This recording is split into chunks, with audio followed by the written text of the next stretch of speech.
हाँ, तो चलिए, तो आज का जो टॉपिक है यहां से हम डील करेंगे कि व्हाट इज ऑर्गेनिक केमिस्ट्री।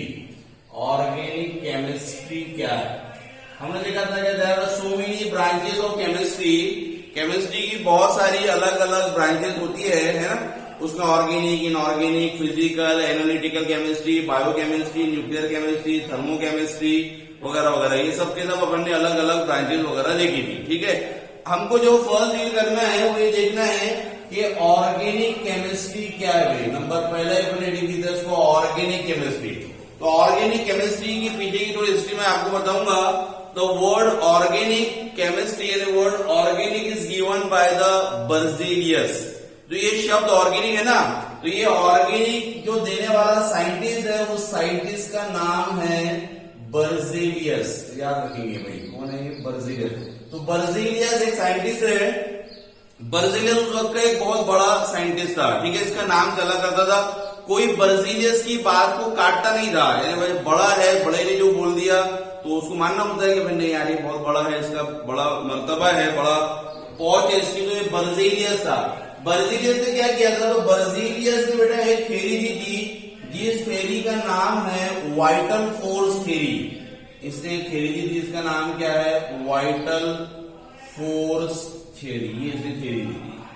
ठीक है, तो बर्जीलियस एक बड़ा नाम था। बर्जीलियस के बाद को कोई काट नहीं सकता था कि एक बड़ा नाम है भाई। बर्जीलियस ने एक थ्योरी दी और थ्योरी का नाम दिया उसने vital force theory. According to this theory of Berzelius, Berzelius की ये थ्योरी के हिसाब से बर्जीलियस साहब का ये कहना था कि each and every organic compounds are obtain from the living organisms only. No any organic compounds are synthesis और prepared in the laboratory by the inorganic compound. मतलब इनका ये कहना था बर्जीलियस का कि हम ऑर्गेनिक कंपाउंड्स प्राप्त करने के लिए सिर्फ और सिर्फ लिविंग ऑर्गेनिज्म पर ही डिपेंड करेंगे, निर्भर करेंगे। लिविंग ऑर्गेनिज्म के अलावा हम कोई भी ऑर्गेनिक कंपाउंड को लेबोरेटरी में, लैब में सिंथेसाइज, प्रिपेयर नहीं कर सकते थे। ये बर्जीलियस का कहना था। मैंने पहले कहा कि बर्जीलियस एक बड़ा नाम था। बर्जीलियस का बात को कोई काट नहीं सकता था, इसलिए बर्जीलियस की इस थ्योरी को लोगों ने एक्सेप्ट किया और कई दिनों तक यही माना गया कि यस कि भाई हम जो ऑर्गेनिक कंपाउंड्स को प्राप्त करेंगे वो सिर्फ लिविंग ऑर्गेनिज्म से प्राप्त करेंगे। लिविंग ऑर्गेनिज्म यानी क्या जी? लिविंग ऑर्गेनिजम्स यानी क्या? लिविंग थिंग्स यानी क्या? बोलो इधर। हाँ, यस, यथर्थ। हाँ, बोल बेटा यथर्थ। हाँ, यस यस, बराबर है। एनिमल्स, ठीक है, ह्यूमन बीइंग, प्लांट्स वगैरह, ये सबके सब इसमें आ जाएंगे। वो वाला चालू करने के बेटा। हाँ, कर लो उधर से, गर्मी हो रही। ठीक है, तो ये बराबर बोल रहे थे कि भाई ये जो प्लांट्स, एनिमल्स वगैरह जो होते हैं बेटे, ह्यूमन बीइंग सब आ गए इसके अंदर, तो ये लिविंग ऑर्गेनिजम्स है। इनसे निकलने वाला वेस्ट, इनसे निकलने वाले ये ऑर्गेनिक कंपाउंड देंगे, इनसे ऑर्गेनिक कंपाउंड। तो जो इसमें मतलब मेन निकलता है, जो वेस्ट अपना निकलता है वगैरह, तो ये सबका सब ऑर्गेनिक है। ये कहा था वाइटल फोर्स। वाइटल का मतलब क्या था? तो वाइटल का मतलब ये था, बर्जीलियस ने कहा था कि लिविंग ऑर्गेनिज्म में, लिविंग थिंग्स में एक तरह की क्षमता है, एक तरह का फोर्स है और वो फोर्स रिस्पॉन्सिबल है क्या के लिए? वो फोर्स रिस्पॉन्सिबल है to produce the organic compounds. यानी वही फोर्स जो है वो ऑर्गेनिक कंपाउंड्स बनाने के लिए रिस्पॉन्सिबल है, ये कहना था बर्जीलियस का। तो बर्जीलियस एक साइंटिस्ट का नाम है। बर्जीलियस ने एक थ्योरी दी थी, जिस थ्योरी का नाम था vital force theory. Vital force theory में बर्जीलियस ने ये कहा था बेटा कि हम ऑर्गेनिक कंपाउंड को सिर्फ और सिर्फ लिविंग ऑर्गेनिज्म से ही डिराइव कर सकते हैं, प्राप्त कर सकते हैं। क्यों कर सकते हैं? तो उसने बताया था कि लिविंग ऑर्गेनिज्म के अंदर एक तरह का फोर्स होता है, उसको उसने कहा था वाइटल फोर्स। और बोलता है ये फोर्स ही रिस्पॉन्सिबल है जो कि ऑर्गेनिक कंपाउंड्स को पैदा करता है, प्रोड्यूस करता है, सिंथेसाइज करता है। फिर उसने ये भी कहा था कि हम कोई भी ऑर्गेनिक कंपाउंड को लेबोरेटरी में नहीं बना सकते हैं। ये बात समझ में आ गई सभी यहाँ तक के? चलिए अब आगे देखते हैं। अब आगे की बात यह फिर के कुछ दिन बीते और कुछ दिन बीतने के बाद में एक साइंटिस्ट था एफ होलर, फ्रेडरिक होलर उसका नाम है, फ्रेडरिक होलर। ये फ्रेडरिक जोहलर ने क्या किया, फ्रेडरिक जोहलर ने लेबोरेटरी में लैब में अमोनियम साइनेट दिया, NH4CNO, ammonium cyanate. He was do something with ammonium cyanate, ये कुछ तो भी कर रहा था अमोनियम साइनेट के साथ, हीट कर रहा था। इसने अमोनियम साइनेट को लिया बेटा और उसको हीटिंग पे लगाया, ठीक है। अब जब ये हीटिंग पे लगाया तो कुछ समय बीतने के बाद में रिएक्शन हुई और रिएक्शन होने के बाद में बन गया NH2C+O NH2, ठीक है। तो ये था आपका ammonium cyanate, ammonium cyanate. Ammonium cyanate क्या था, तो अमोनियम साइनेट एक तरह का इनऑर्गेनिक कंपाउंड था, ठीक है। और रिएक्शन करने के बाद में इससे बन गया यूरिया। यूरिया क्या है, तो यूरिया एक तरह का ऑर्गेनिक कंपाउंड है, ऑर्गेनिक कंपाउंड, ठीक है। समझ में आया सभी के भाई। तो क्या, तो एफ जोहलर, फ्रेडरिक जोहलर एक साइंटिस्ट है, इन्होंने क्या किया, इन्होंने अमोनियम साइनेट लिया, अमोनियम साइनेट को जो हीटिंग किया, हीटिंग करने के बाद में हीट का सिंबल है बेटे, अमोनियम साइनेट कन्वर्ट हो गया NH2C+O NH2, इसका नाम है यूरिया। यूरिया क्या है, तो यूरिया एक तरह का ऑर्गेनिक कंपाउंड है। जैसे ही ये बन गया तो वैसे ही बर्ज़ेलियस की थ्योरी को धक्का लगा। क्या धक्का लगा, क्योंकि बर्ज़ेलियस का क्या कहना था बेटा, हाँ वेरी गुड, कोई भी ऑर्गेनिक कंपाउंड लेबोरेटरी में नहीं बना सकते हैं, लेकिन एफ जोहलर ने, फ्रेडरिक जोहलर ने करके बताया कि सबसे पहला ऑर्गेनिक कंपाउंड को लेबोरेटरी में बना दिया यूरिया। यूरिया क्या है, तो urea is present in urine. Urine जो होती है ना टॉयलेट, अपनी टॉयलेट में जो बेटा केमिकल प्रेजेंट होता है, अपन ने तो देखा कि केमिस्ट्री हर जगह है, ऐसी कोई चीज मैंने कही आपको बताया था कि मुझे कोई ऐसा बताओ जिसमें केमिस्ट्री नहीं है, मैं अपन वहां से, मैंने तो ये बताया था कल अगर कोई ये बोलता कि सर मैं ब्रश करने से पहले बाथरूम जाता हूँ, तो अपन बाथरूम से भी लाते थे उसको, बाथरूम में जाने पर क्या केमिस्ट्री है, वही गया हमारा यूरिया। कोई टॉयलेट को जाता था तो टॉयलेट जो है बेटा वही ये फॉर्मूला उसका, इसमें ये होता है यूरिन। तो यूरिया जो है ये टाइम होता है यूरिन में, टॉयलेट में जो होता है वो यूरिन में, ये यूरिया होता है बेटा। यूरिया ऑर्गेनिक कंपाउंड है, तो सबसे पहला ऑर्गेनिक कंपाउंड लेबोरेटरी में बना वो कौन सा था, यूरिया। तो ये नॉलेज की बात होगी। क्या बात होगी, अगर क्वेश्चन आता है आपको कॉम्पिटिटिव एग्जाम में बेटा, कंसेप्चुअल बात है इसलिए इसको नोट करके याद रखेंगे कि which of the following is the first organic compound, कि सबसे पहला ऑर्गेनिक कंपाउंड कौन सा है जो लेबोरेटरी में बना, तो वो कौन सा है, urea. Urea is the first organic compound, urea सबसे पहला ऑर्गेनिक कंपाउंड है जो लेबोरेटरी में बना। बनाने वाला कौन था, तो बनाने वाला था एफ जोहलर, फ्रेडरिक जोहलर। एफ जोहलर याद रखेंगे तो चलेगा। अब सबसे पहले ऑर्गेनिक कंपाउंड को पैदा करने वाला एफ जोहलर हो गया। अब एफ जोहलर ने पहले ऑर्गेनिक कंपाउंड को पैदा किया, इसलिए बेटा ध्यान से ये बात को सुनेंगे कि एफ जोहलर जो है ये है आपका father of organic chemistry, father of organic chemistry, ठीक है। तो ये एक और नॉलेज की बात होगी अपने को कि एफ जोहलर कौन है, वो है फादर ऑफ ऑर्गेनिक केमिस्ट्री। क्यों है जी वो फादर ऑफ ऑर्गेनिक केमिस्ट्री, क्योंकि उसने सबसे पहला ऑर्गेनिक कंपाउंड लेबोरेटरी में प्रिपेयर करके बना दिया, जो कि बर्ज़ेलियस ने नहीं बोला था। बर्ज़ेलियस ने बोला था कि हम सिर्फ और सिर्फ ऑर्गेनिक कंपाउंड जो है वो लिविंग ऑर्गेनिज्म से ही प्राप्त कर सकते हैं, हम कोई लेबोरेटरी में उसको सिंथेसाइज नहीं कर सकते। जैसे ये पहला ऑर्गेनिक कंपाउंड बना, बर्ज़ेलियस की थ्योरी को धक्का लगा, यानी बर्ज़ेलियस की वाइटल फोर्स थ्योरी कोलैप्स हो गई। क्या हो गई, खत्म हो गई, यानी जो बर्ज़ेलियस ने बात कहा था वो गलत हो गया। उसके बाद में एक कोल्ब नाम के साइंटिस्ट ने एसिटिक एसिड बना दिया। एसिटिक एसिड जो विनेगर वगैरह में होता है, सुना है ना आपने, एसिडिक ये वाला CH3COOH, मतलब इस तरीके से भी बहुत सारे साइंटिस्टों ने अपना लेबोरेटरी में रिसर्च करते करते बहुत सारे ऑर्गेनिक कंपाउंड बनाना शुरू होते चले गए। वहां पर जो है वो बर्ज़ेलियस की वाइटल फोर्स थ्योरी खत्म हो गई। यानी बर्ज़ेलियस साहब जो कहते थे कि ऑर्गेनिक कंपाउंड को सिर्फ हम लिविंग ऑर्गेनिज्म से ही ले सकते हैं, वो चीज पूरी पूरी खत्म हो गई। बहुत सारे साइंटिस्टों ने बेटा किसी इनऑर्गेनिक कंपाउंड से स्टार्ट करके ऑर्गेनिक कंपाउंड को लेबोरेटरी में बना दिया गया। ठीक है, अब खास बात ये कि जो वर्ड ऑर्गेनिक दिया गया था वो इसलिए दिया गया था कि भाई organic compound it is derive from the living organism. तो अब ये महत्व ऑर्गेनिक शब्द के पीछे का खत्म हो गया। लेकिन आज भी हम ऑर्गेनिक केमिस्ट्री को ऑर्गेनिक ही कहते हैं।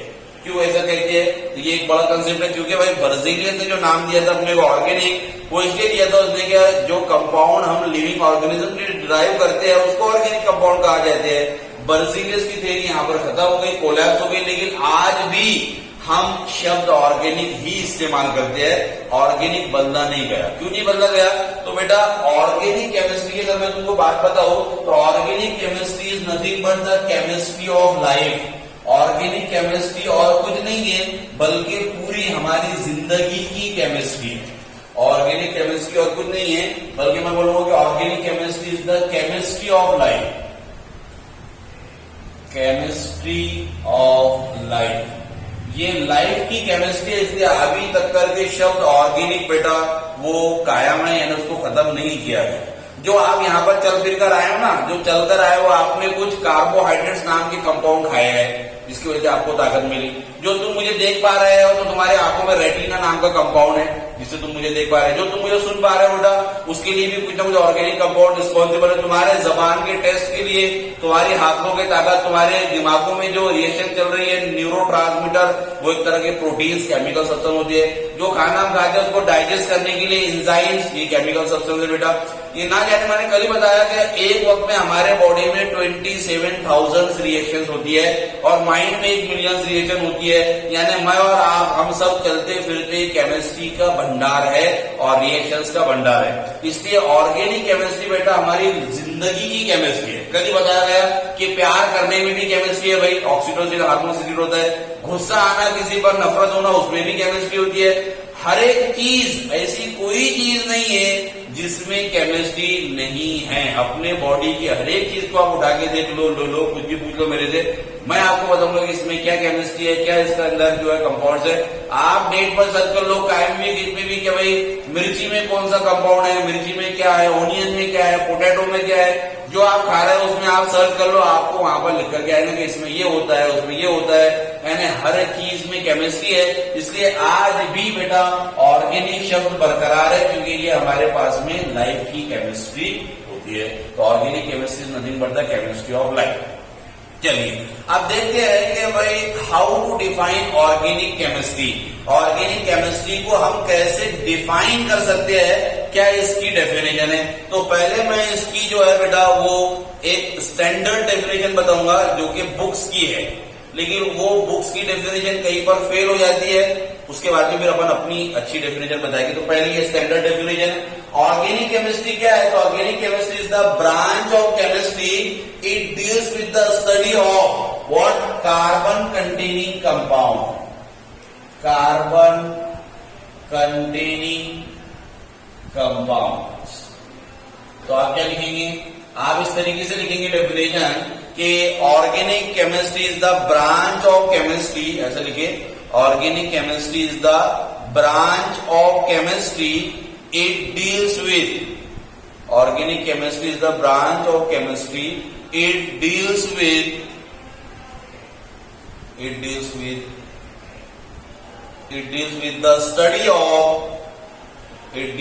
the study of carbon containing compounds. It deals with the study of carbon containing compounds. तो ऑर्गेनिक केमिस्ट्री की ब्रांच है जिसमें अपन क्या स्टडी करते हैं बेटे? बोलो, कार्बन कंटेनिंग कंपाउंड। क्या समझ में आया इस बात से आपके? बोलिए जी, क्या समझ में आया बेटे आपके?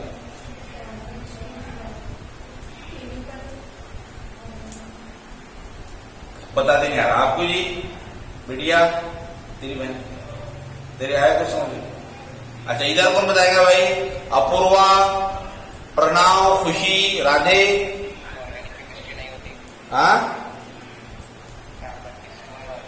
हाँ, कार्बन के सिवा केमिस्ट्री नहीं, बराबर सही बोला। माहिर मिहार क्या है, तो इसने सही बोला, बराबर है। चलिए देखिए, तो ऑर्गेनिक केमिस्ट्री यानी अपन ने कहा कि it is the branch of chemistry, ये केमिस्ट्री की एक ब्रांच है। अभी लिखा ना बहुत सारे ब्रांचेस बेटा। तो organic chemistry is the branch of chemistry, it deals with, ये क्या डील करवाती है? तो ये डील करवाती है स्टडी ऑफ, यानी किसकी पढ़ाई करना? स्टडी यानी पढ़ाई करना। Study of what? Carbon containing compound, यानी the compound which containing carbon, ऐसे कंपाउंड जिसमें सिर्फ और सिर्फ कार्बन हो, उसके बारे में पढ़ाई करना, स्टडी करना, यानी हम ऑर्गेनिक केमिस्ट्री पढ़ रहे हैं। क्लियर होगी बात सबके समझ में बेटा? तो ऑर्गेनिक केमिस्ट्री ये केमिस्ट्री की ब्रांच है जिसमें हम जो है बेटा वो कार्बन रखने वाले कंपाउंड्स के बारे में स्टडी करते हैं। जिसमें कार्बन होता है उसके बारे में स्टडी करना, यानी हम हमारी ऑर्गेनिक केमिस्ट्री पढ़ रहे हैं। तो it is the proper standard definition of text book, ये टेक्स्ट बुक की स्टैंडर्ड डेफिनेशन है। लेकिन ये डेफिनेशन फेल हो जाती है। फेल क्या है? तो एक और चीज को जरा ध्यान में रखेंगे बेटा कि केमिस्ट्री में एक्सेप्शन होते हैं। क्या होते हैं?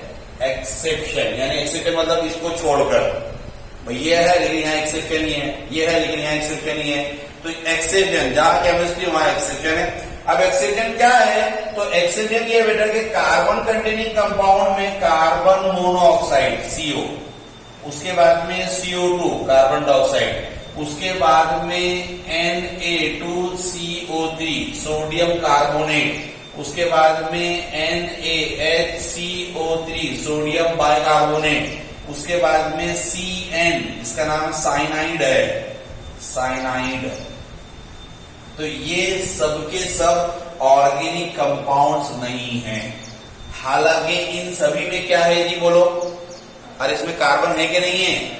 कार्बन सभी में है। कार्बन यहाँ है, कार्बन है, कार्बन है, कार्बन है, कार्बन है। It all are the inorganic compounds. ये क्या है? इनऑर्गेनिक कंपाउंड्स होते हैं। ठीक है, समझ में आया सभी के? तो भाई ऑर्गेनिक केमिस्ट्री यानी ऐसी केमिस्ट्री जिसमें अपन कार्बन के बारे में स्टडी करते हैं। इसके एक्सेप्शन भी है। एक्सेप्शन क्या है? तो कार्बन मोनोऑक्साइड, जब क्वेश्चन आया कि which of the following is not the example of organic compound, organic compound के कौन सा एग्जाम्पल नहीं है? तो इनमें से कोई ना कोई ऑप्शन होगा, इनमें से कोई ना कोई ऑप्शन होगा। तो बेटा अपन लगाएंगे ये आंसर के कार्बन मोनोऑक्साइड नहीं है, कार्बन डाइऑक्साइड नहीं है, सोडियम कार्बोनेट नहीं है, वॉशिंग सोडा इसको बोलते हैं अपन, है ना, बाइकार्बोनेट खाने वाला सोडा इसको बोलते हैं अपन बेटा, बेकिंग सोडा जो रहता है ये वाला, साइनाइड, साइनाइड एक तरह का पॉइजन होता है, जहर, बड़ा खतरनाक होता है, सुना होगा आपने। तो ये सबके सब बेटा क्या है हमारे पास में? ये इनऑर्गेनिक कंपाउंड्स है। चलिए अब तक का ये सबसे अपडेट और मॉडर्न डेफिनेशन तुमको बताता हूँ ऑर्गेनिक केमिस्ट्री क्या है। मैंने पहले कहा कि ये तो जो डेफिनेशन बेटा ये हमारी बुक्स की डेफिनेशन है, किताबी डेफिनेशन है। अब मैं तुमको एक स्टैंडर्ड यानी एक मॉडर्न डेफिनेशन बताता हूँ कि ऑर्गेनिक केमिस्ट्री की डेफिनेशन क्या है। ऑर्गेनिक केमिस्ट्री की डेफिनेशन ये है, ये नोट कर लिया होगा शायद आपने, नोट कर लो, स्क्रीनशॉट वगैरह भी ले सकते हैं। वीडियो भी रिकॉर्ड हो रहा है आपका, वीडियो भी अपलोड कर दिया जाएगा, ऐसा कुछ रहा तो। चलिए आगे चलते हैं। यहां तक सभी को समझ में आ गया बेटा? किसी को कोई प्रॉब्लम? राधे, अर्पित, खुशी, आर्या,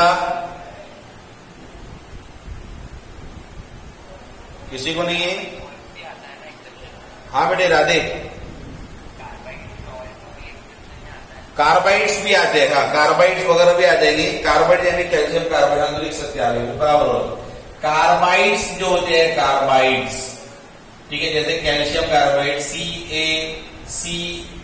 CaC2, ये कैल्शियम कार्बाइड का फॉर्मूला होता है। ठीक है, तो ये सबके सभी काय में आते हैं, ये भी आते हैं आपके, मतलब कार्बन है लेकिन फिर भी इनऑर्गेनिक कंपाउंड्स है।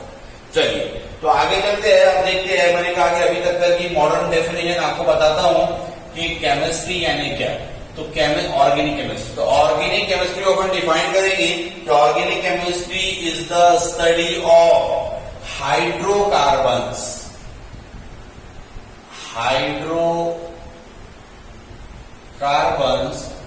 And their derivatives, hydrocarbon and their derivatives, ये सबके अब तक की सबसे मॉडर्न डेफिनेशन है।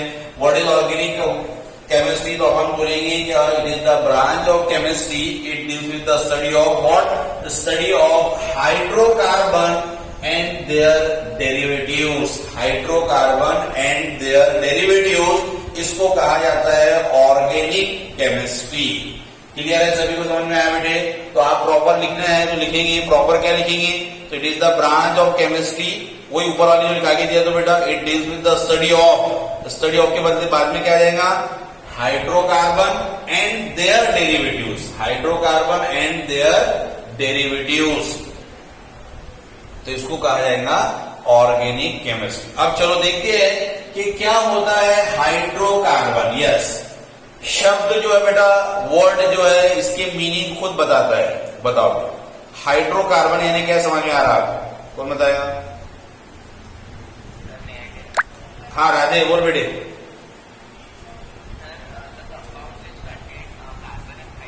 Very good, very good. Radhe ने एकदम सही कहा कि the compound will contain carbon and hydrogen, है ना। मैंने कहा पहले कहा बेटा कि शब्दों से ही आपको मीनिंग पता चल रहा है कि हाइड्रो और एक है आपका पास में कार्बन।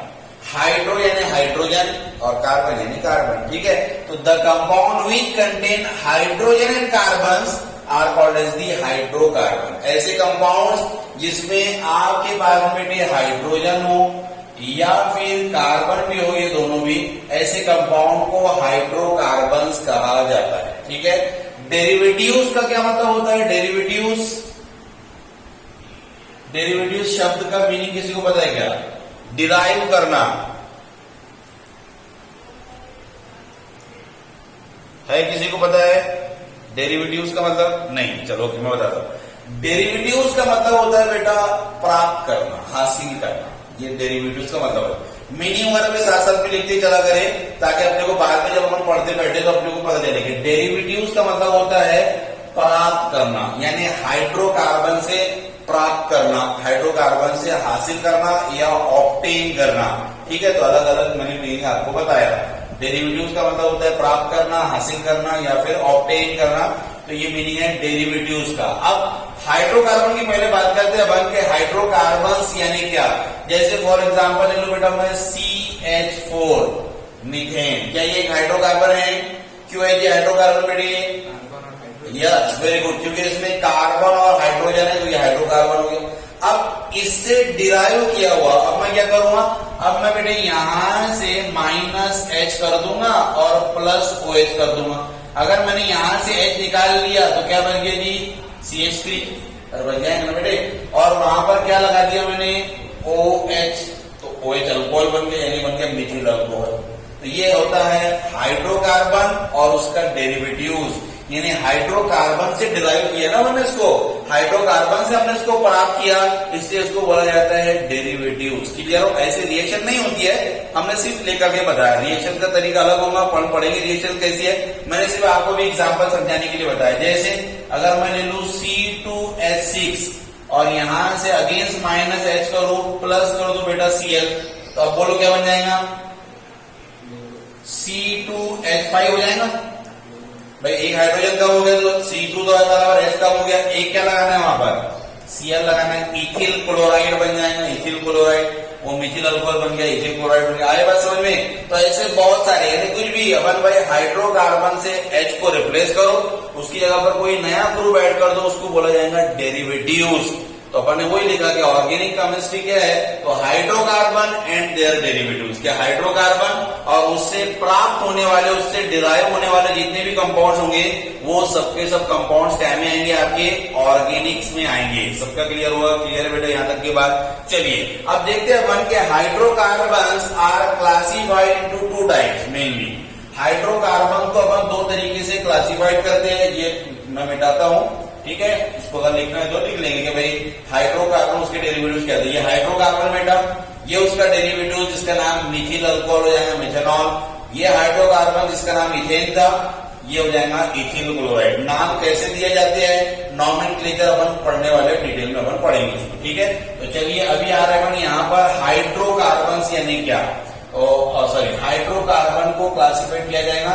तो hydrocarbons are classified into two type. कितने टाइप? दो टाइप। दो टाइप में बेटा हाइड्रोकार्बन को क्लासिफाइड किया जाता है। तो hydrocarbons are classified into two types. कौन कौन से? तो नंबर पहला होता है एलिफेटिक। एलिफेटिक हाइड्रोकार्बन, ऐसे तो शॉर्ट में। और एलिफेटिक हाइड्रोकार्बन कोई और दूसरा नाम होता है बेटे, और दूसरा नाम ओपन चेन। ठीक है। और ये वाला जो होता है वो होता है आपका क्लोज्ड चेन। ठीक है, जिसको कहा जाता है एलिफेटिक, इसको कहा जाता है एलिसाइक्लिक।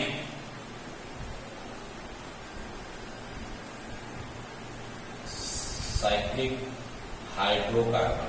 ठीक है, तो एलिफेटिक का मतलब क्या हुआ? Open chain. और एलिसाइक्लिक का मतलब होता है क्लोज चेन। तो hydrocarbons are mainly classified into two types. कौन कौन से बेटे? एक है एलिफेटिक हाइड्रोकार्बन। एलिफेटिक का मतलब क्या? तो the compound which containing open chain of carbon. जहां पर कार्बन की क्या रहे? ओपन चेन, यानी जितने भी कार्बन रहेंगे वो एक ओपन चेन में रहेंगे, क्लोज वहां पर कोई नहीं रहेगा। जैसे एग्जांपल से समझ लो कि अगर मेरे पास में 4 कार्बन है। कितने कार्बन? 4 कार्बन। तो इसी एग्जांपल बता रहा हूं। 4 कार्बन ऐसे रहेंगे, ऐसे इस तरीके से रहेगा, CH3 CH2 CH2 CH3। ठीक है, इसलिए मैंने बताया, आपको समझाया, वैसे यहाँ एच लगे हुए हैं। लेकिन क्लोज चेन में वो 4 कार्बन कैसे रहेंगे? वो 4 कार्बन बेटे इस तरीके से रहेंगे। आगे बात सबके समझ में। साइक्लिक, देखो साइकिल बन गई। साइकिल का मतलब क्या होता है? साइकिल का मतलब तो वही होता है ना कि भाई यहां से अगर मैंने कोई चीज को शुरू किया तो यहीं पर आकर खत्म हो जाए, उसको तो साइकिल बोलते हैं ना भाई। अपनी लाइफ साइकिल होती है ना।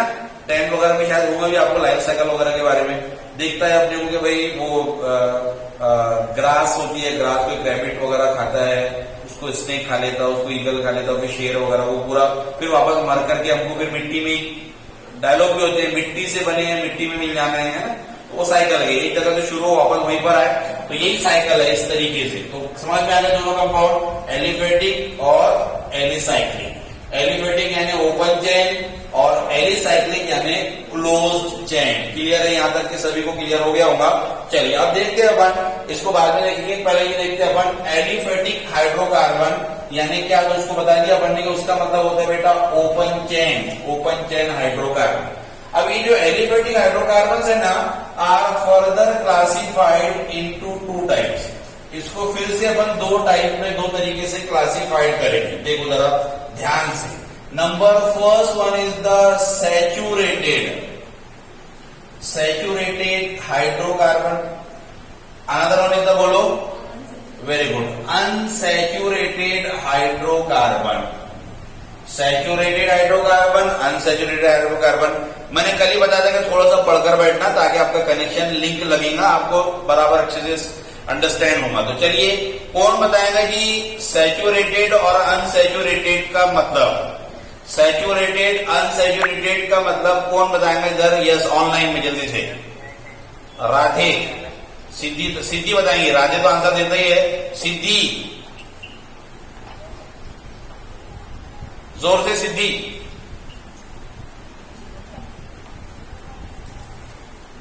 सैचुरेट में सिंगल बॉन्ड रहता है, अनसैचुरेट में डबल बॉन्ड रहता है। चलो वेरी गुड। और कोई बताना चाहेगा? क्या सिद्धि ने सही बताया भाई? खुशी तेरा क्या कहना है? खुशी, अरे खुशी, दो खुशी थी ना अपने पास में, कहा गए दोनों भी? चलो ठीक है, ओके। इधर आप बताना चाहेंगे? यहाँ बता बेटे।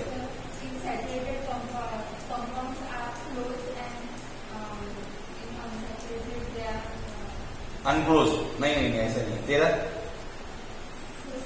सिंगल बॉन्ड और डबल बॉन्ड, बराबर। सैचुरेटेड और अनसैचुरेटेड में क्या फर्क होता है? तो ध्यान से देखिए। Saturated compound, the compound containing carbon carbon single bond. ठीक है, द कंपाउंड कंटेनिंग, लिख देता हूं यहां पर आपके लिए, the compound containing carbon carbon single bond, carbon carbon इस तरीके से, carbon carbon single bond, carbon carbon single bond is called as the saturated compound. ठीक है, क्लियर है सभी के? ऐसे कंपाउंड जिनमें बेटा कार्बन कार्बन के बीच में सिंगल बॉन्ड होता है उनको सैचुरेटेड कहा जाता है। ठीक है, क्लियर है सभी? कार्बन कार्बन के ही बीच में होना चाहिए, ये एक और कंसेप्चुअल बात है, कार्बन कार्बन के ही बीच में होना चाहिए तो उसको बोला जाएगा सैचुरेटेड। अनसैचुरेटेड यानी द कंपाउंड कंटेनिंग, बोलो what? Yes, the compound containing, लिखता नहीं हूं पूरा, आप पूरा लिखेंगे, carbon carbon double and carbon carbon triple bond, carbon carbon double and carbon carbon triple bond, that types of compounds are called as unsaturated compound। इनको क्या बोला जाएगा? unsaturated compound बोला जाएगा। अब एक चीज ये है कि ये कंपाउंड भी अनसैचुरेटेड हुआ। राधे राधे, क्या बेटे ये कंपाउंड अनसैचुरेटेड है? हाँ, तो क्या हुआ? हाँ, वेरी गुड, बराबर बोला इसने। अब वही मैं आपको समझाना चाहता था, राधे बड़ा होशियार बच्चा है। अनसैचुरेटेड कंपाउंड यानी ऐसा compound, the compound containing carbon carbon के ही बीच में होना चाहिए, कार्बन ऑक्सीजन के बीच में, अपन इसको बोलेंगे ये अनसैचुरेटेड कंपाउंड नहीं है। आई बात समझ में? तो ये कंसेप्चुअल बात है, इसको ध्यान में रखना है आपको बेटा। के क्वेश्चन आसान सा क्वेश्चन आ जाएगा कि भाई बताओ which of the following is the unsaturated compound. Option में एक अपने को ये भी दिया रहेगा डबल बॉन्ड वाला, और एक ये भी दिया रहेगा, ये ऑप्शन ए रहेगा, ये ऑप्शन बी रहेगा, एक ऑप्शन रहेगा हमारे पास में सी, उसमें रहेगा बोथ ए एंड बी, और एक ऑप्शन रहेगा डी वाला नॉन ऑफ दिस। तो अपन ये ना आंसर लगा ले भाई कि ये भाई ये भी दिख रहा, बोले ये भी दिख रहा, नहीं, गलत हो जाएगा। हमारा करेक्ट आंसर ये है। क्या बात सबकी समझ में आ गई बेटे? तो अनसैचुरेशन का मतलब व्हाट? अनसैचुरेशन का मतलब कार्बन कार्बन के ही बीच में डबल होना चाहिए, या कार्बन कार्बन के ही बीच में ट्रिपल बॉन्ड होना चाहिए। ऐसे कंपाउंड को अनसैचुरेटेड कंपाउंड कहा जाता है। The compound containing carbon carbon double और carbon carbon triple bond, that type of compound is called as the unsaturated compounds. Clear है यहाँ तक? चलिए अब देखते हैं, अपन यहां से थोड़ा सा डील करते हैं कि सैचुरेटेड कंपाउंड की जो एग्जांपल होते हैं। सैचुरेटेड कंपाउंड में आता है, यहाँ नीचे दिख रहा है बेटा? हाँ, तो यहां पर आता है आपका अल्केन, यहां पर क्या आता है? अल्केन। और इसमें क्या क्या आता है जी? बोलो। यस, इसमें आता है बेटा एक तो alkyne, ENE ending word, double bond. एक आता है अल्काइन, YNE यानी ट्रिपल बॉन्ड। और एक ये तो मतलब अपना ये है, ये बता रहा हूं आपको कॉम्पिटिटिव के लिए, नीट JEE जो उसकी तैयारी करें उसके लिए बताता हूं।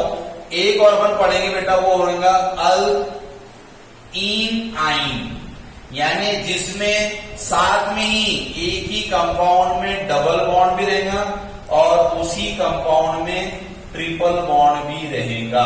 डबल और ट्रिपल दोनों साथ में रहेंगे, उसको बोलेंगे अल्कीन आइन, यानी EN डबल बॉन्ड के लिए, YN ट्रिपल बॉन्ड के लिए बेटा। तो अल्कीन यानी carbon carbon double bond, alkyne यानी कार्बन कार्बन ट्रिपल बॉन्ड, और अल्कीन यानी डबल, YNE यानी ट्रिपल।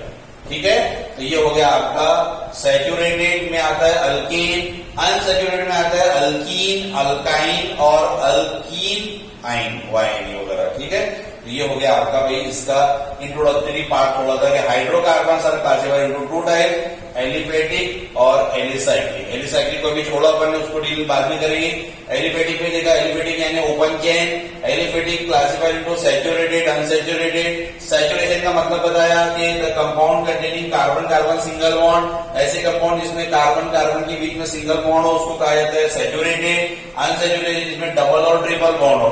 अनसैचुरेटेड को फर्दर क्लासिफाइड किया अल्कीन, अल्काइन, और ये नीट JEE का पार्ट बताया कि यहाँ पे जो है वो नीट में JEE में पढ़ेंगे अपन कि वो होता है आपका अल्कीन आइन, यानी EN यानी डबल बॉन्ड, YNE यानी ट्रिपल बॉन्ड। एक ही कंपाउंड इसमें डबल बॉन्ड भी हो, ट्रिपल बॉन्ड भी हो, उसको अल्कीन आइन बेटा कहा जाता है। ठीक है, चलिए अब आगे देखते हैं, अल्केन से देखते हैं भाई अल्कीन क्या बात है। तो अल्कीन,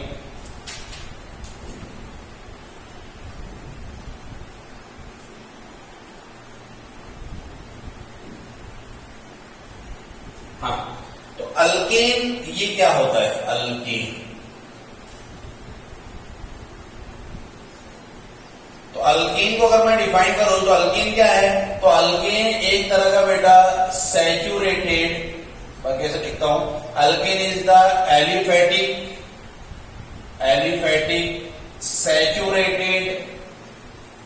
सैचुरेटेड हाइड्रोकार्बन होता है।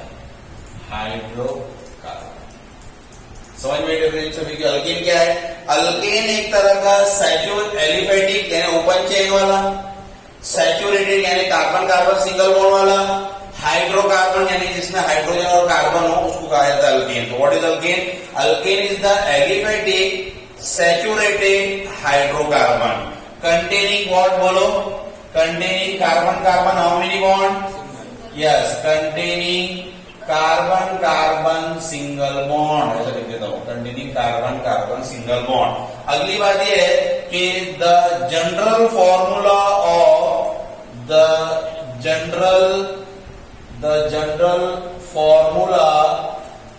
Formula of alkane, the general formula of alkane is, क्या है जनरल फॉर्मूला अल्केन का?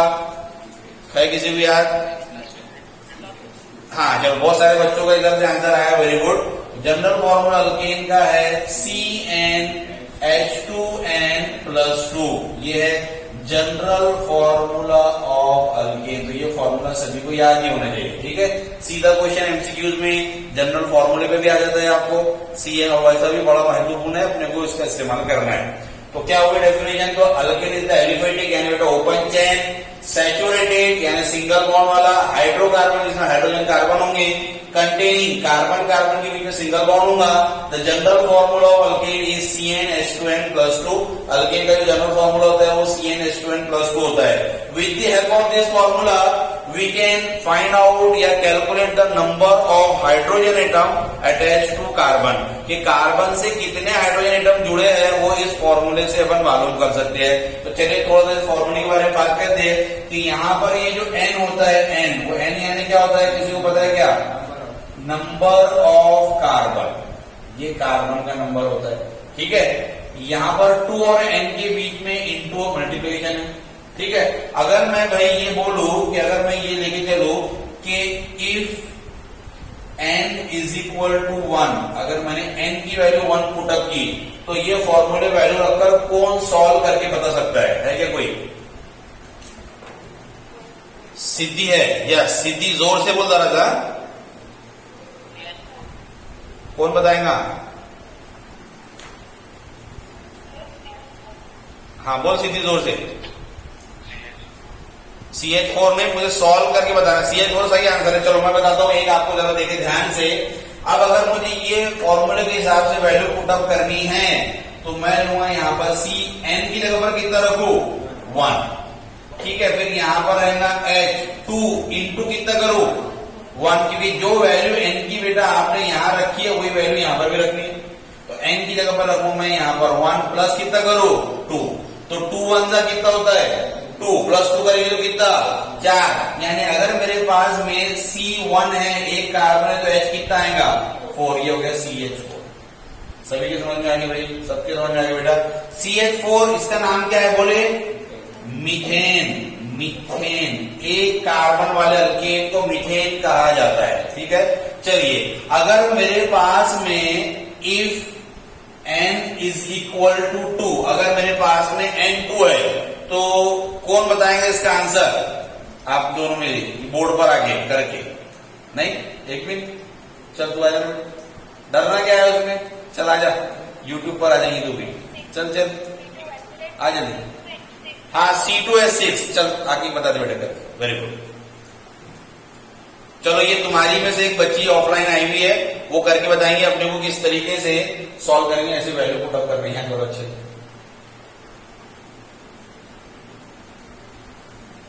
C2 आएगा,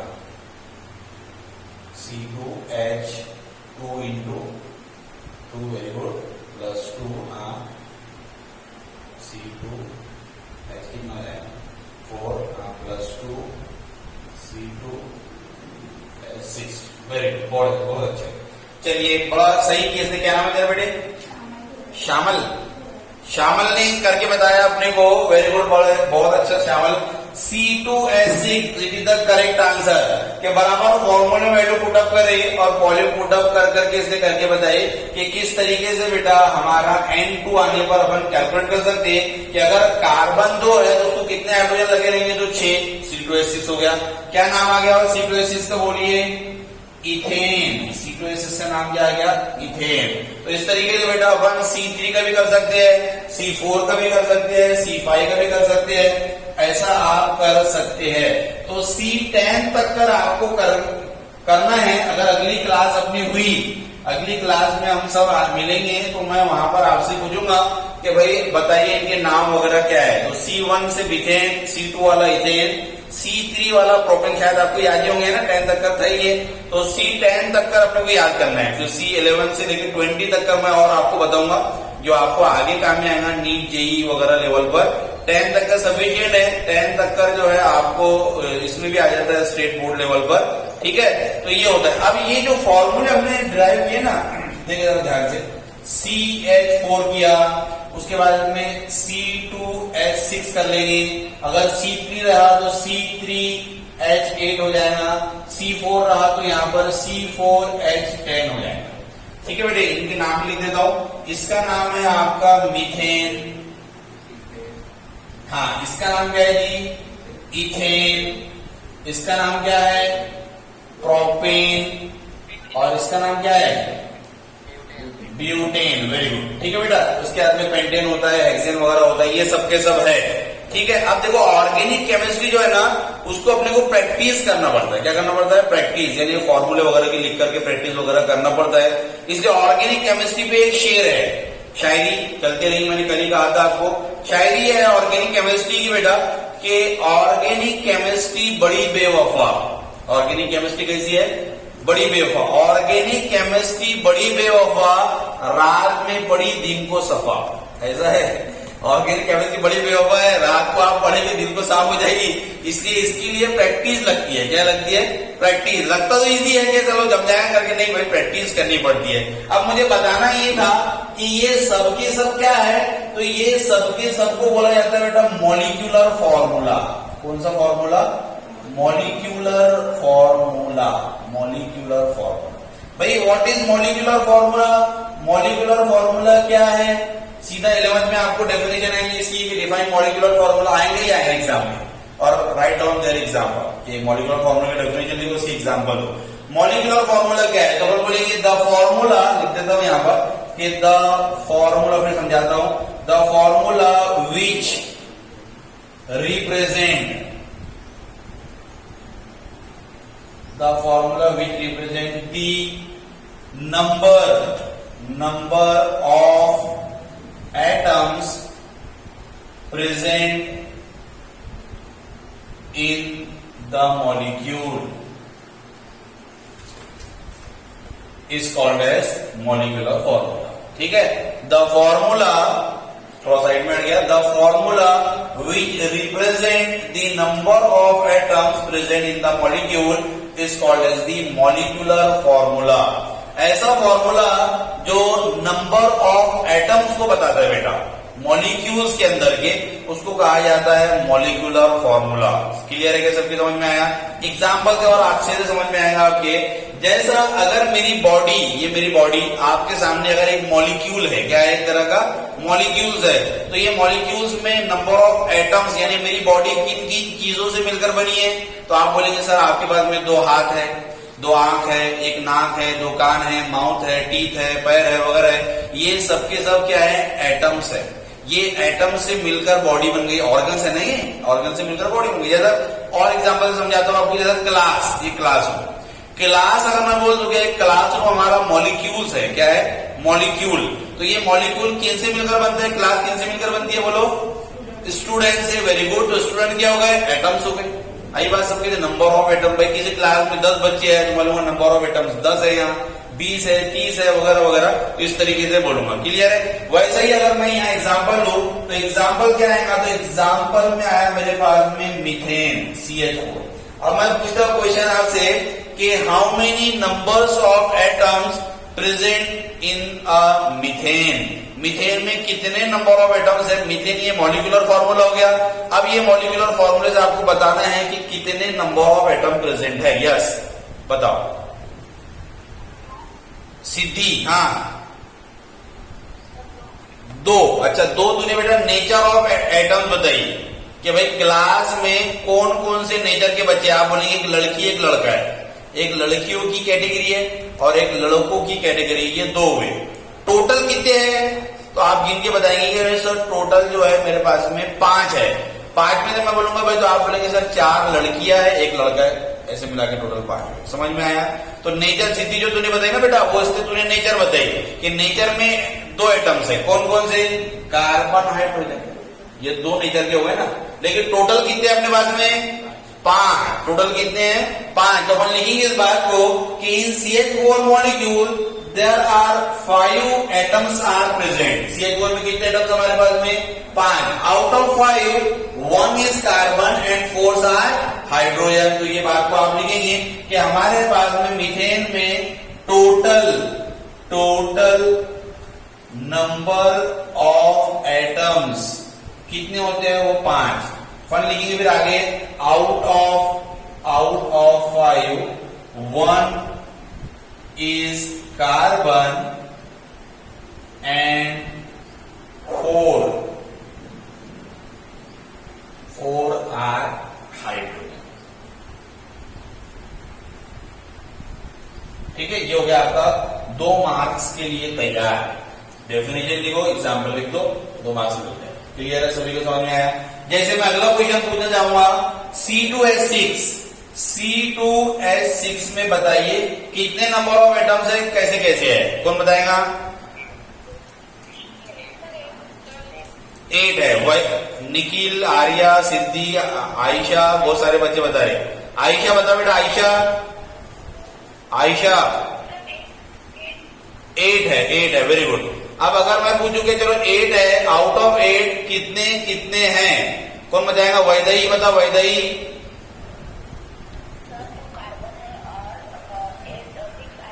वेरी गुड, बराबर है। तो ऐसे लिखेंगे आपको, आप लिखेंगे methane total number of atoms are 8। Out of 8 2 are carbon and 6 are hydrogen atom. Clear है? सबके समझ में आ गया? इस फॉर्मूले को बोलते हैं मॉलिक्यूलर फॉर्मूला। इसको क्या बोलते हैं अपन? Molecular formula. ऐसा सभी का अपन बता सकते हैं मॉलिक्यूलर फॉर्मूला। लास्ट चीज एक आखिरी दूसरी चीज जो है स्ट्रक्चरल फॉर्मूला।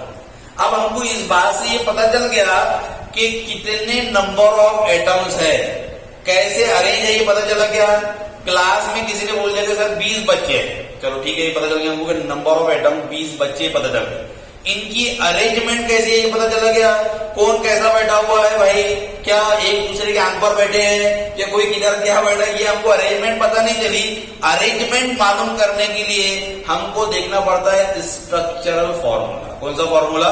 स्ट्रक्चर। तो नाम से दिख रहा स्ट्रक्चरल फॉर्मूला, यानी ऐसा फॉर्मूला जो स्ट्रक्चर बताता है। क्या बताता है? उनकी स्ट्रक्चर यानी अरेंजमेंट बताता है। मैंने पहले कहा कि अगर मेरी बॉडी आपके सामने मॉलिक्यूल है, नंबर ऑफ एटम्स है, अगर मेरा हाथ टूट गया तो हाथ टूटा तो दिखेगा कि आपको कैसा टूटा, तो नहीं। क्या करने के लिए बोलता डॉक्टर? एक्सरे। एक्सरे में क्या दिखता है? एक्सरे में दिखता है स्ट्रक्चर यानी स्केलेटन। क्या दिखता है? स्केलेटन दिखता है अपने को। तो चलो वो देख लेते हैं आखिरी, फिर यहाँ पर अपना आज का लेक्चर वाइंड अप करेंगे। तो अगला जो होता है बेटा वो हमारा होता है स्ट्रक्चरल फॉर्मूला। स्ट्रक्चरल, अब इसके बहुत सारे टाइप के होते हैं स्ट्रक्चरल के, वो अगली क्लास में जब भी अपन रहेंगे तो पढ़ेंगे। अभी सिर्फ ये बता के जोड़ेंगे कि स्ट्रक्चरल फॉर्मूला क्या है। तो लिखेंगे पूरी डेफिनेशन आपकी कि the formula which represent the arrangement of atom. वो जो लिखे ना डेफिनेशन, वही लिखी definition, the formula which represent, मैं आगे का लिखा रहा हूं, the formula which represent the arrangement of atoms ऐसा फॉर्मूला जो एटम्स की अरेंजमेंट बताता है in the molecule is called as the structural formula.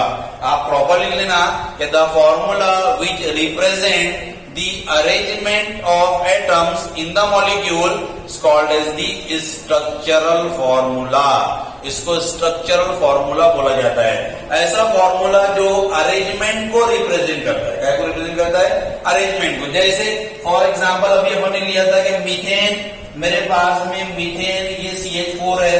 अब इनकी अरेंजमेंट कैसे है ये पता नहीं है मुझे, कौन कहां पर है, उसके लिए मुझे देखना पड़ेगा कौन सा फॉर्मूला, स्ट्रक्चर। तो मैंने देखा कि स्ट्रक्चर फॉर्मूले में मुझे पता चला कि कार्बन बीच में है। कार्बन क्या है? बीच में। And carbon is surrounded by 4 hydrogen. ये पता चला मुझे स्ट्रक्चर से। ये क्या पता चला मुझे? स्ट्रक्चर से।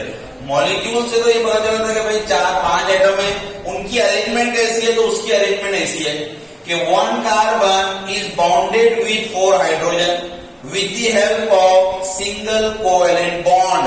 कैसे जुड़ा हुआ है? बोले सिंगल कोवेलेंट बॉन्ड। ये बॉन्ड को बोलते हैं कोवेलेंट बॉन्ड। अच्छा चलिए सर, एक नई बात है यहां पर, बॉन्ड। बॉन्ड क्या होता है जी? बॉन्ड जेम्स बॉन्ड है क्या किसी को पता है इधर बॉन्ड क्या है भाई? कि अपन बोल रहे कि एक कार्बन 4 हाइड्रोजन से जुड़ा हुआ है और कार्बन हाइड्रोजन के बीच में होता है बॉन्ड। बॉन्ड क्या है? तो बॉन्ड, हाँ राधे, 2 क्या रहते? एटम्स। चलो ठीक है, बराबर। बॉन्ड जो है बेटा एक तरह का फोर्स है। क्या है? एक तरह का force. The force which bind 2 and more atoms. ऐसा फोर्स जो 2 या 2 से ज्यादा एटम्स को बांध के रखता है उसको बॉन्ड बोलते हैं। बॉन्ड दिखता नहीं है, दिखता नहीं अपने को दिखाने जैसा रिश्ते होते हैं। रिश्ते आपके हमारे बीच में रिश्ता होता है भाई, एक रिश्ता है, भाई बहन का रिश्ता है और हस्बैंड वाइफ का रिश्ता है, मम्मी पापा का, यानी जितने रिश्ते हैं वो रिश्ते यानी बॉन्ड। जैसा हमारे तुम्हारे बीच में रिश्ता होता है इंसानों के बीच में, वैसा एटम्स एलिमेंट के बीच में भी रिश्ते होते हैं। वो रिश्ते को नाम दिया जाता है बॉन्ड, जो दिखाई नहीं देते। जैसे फॉर एग्जांपल अपन जो बच्चे थे यहाँ पर ऊपर खड़े थे, लड़का लड़की साथ में जा रहे हैं। कौन जा रहा है? लड़का लड़की यहाँ से साथ में जा रहे हैं। मैंने पूछा कि सर बताओ, मैंने पूछा कि बेटा बताओ इनके बीच में कौन सा बॉन्ड है?